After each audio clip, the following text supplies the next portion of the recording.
राधे राधे सभी को। कल मैंने आपको 11वां अध्याय सुनाया कार्तिक मास महात्म का। आज 12वां अध्याय सुनाते हैं, सभी ध्यान से सुनिएगा। नारद से सुनकर असुर पार्वती का रूप शिव से लेने को चला असुरों का यह भूप।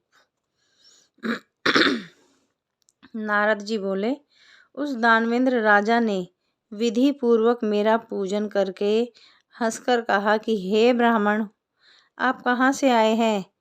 कहीं कोई अच्छी वस्तु देखी है जिसके लिए आप आए हो? आज्ञा करिए। नारद जी बोले, हे दैत्येंद्र, मैंने एक समय कैलाश पर्वत पर जाकर महापार्वती के साथ बैठे शिवजी को देखा। 10,000 योजन चौड़ा वह कैलाश है। वहाँ अनेकों कल्पवृक्ष हैं और कामधेनु है। चिंतामणियों से रहित रजित वहाँ पर भूमि है। उसे देखकर मुझे आश्चर्य हुआ है कि तीनों लोकों में इनके समान रिद्धि किसी के पास नहीं है। हे दैत्येंद्र, जब तुम्हारी रिद्धि की मुझे याद आई तो उसे देखने के लिए मैं यहाँ आ गया। तुम्हारी रिद्धि को देखकर ऐसा लगता है कि त्रिलोक में तुम्हारे समान भाग्यशाली कोई नहीं है। फिर भी स्त्री रत्न के बिना तुम्हारी यह सिद्धि रिद्धि को देखना बेकार है। महादेव जी के समान सुखी कोई नहीं है त्रिलोकी में। अप्सरा, नाग, कन्या आदि यद्यपि आपके यहाँ है, तो भी पार्वती सी सुंदर नारी नहीं है। जिसकी सुंदरता रूपी समुद्र में डूबकर ब्रह्मा जी ने भी अपना धैर्य खो दिया था। रचना करते समय ब्रह्मा जी ने पार्वती जैसी अनेक अप्सराओं को बनाया, परंतु उनके रूप के समान कोई भी अप्सरा नहीं हुई। स्त्री रत्न को भोगने वाले महादेव जी का वैभव भी श्रेष्ठ है। ऐसा कह के जब मैं वहां से चल दिया, तब वह दैत्यराज उसे के रूप को सुनकर काम से पीड़ित हो उठा। तब भगवान की माया से मोहित होकर सिंह के पुत्र राहु को उसने महादेव जी के पास भेजा।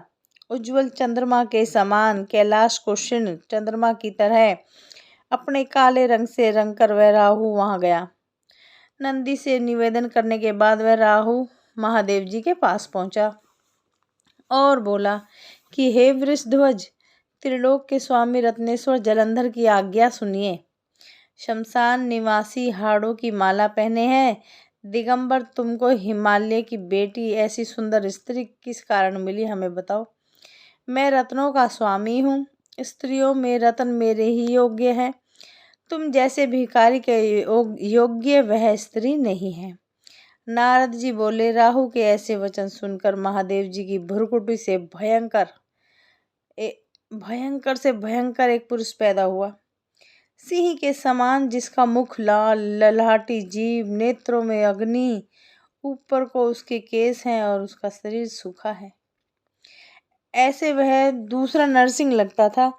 जब वह राहु को पकड़ के खाने लगा, तब शिवजी ने इसका निषेध किया कि यह मारने योग्य नहीं है, यह दूत है और पराधीन है, इसे छोड़ दो। यह वचन सुनकर राहु को आकाश में छोड़ दिया। फिर महादेव जी ने उस पुरुष से कहा। पुरुष बोला कि मुझको बहुत भूख लगी है देव, मैं क्या खाऊं? शिवजी बोले, तू अपने हाथ पैर का मांस ही खा ले। नारद जी बोले, शिवजी की आज्ञा से उस पुरुष ने अपने ही हाथों के मांस को खा लिया। अब उसका केवल सिर ही बाकी रह गया।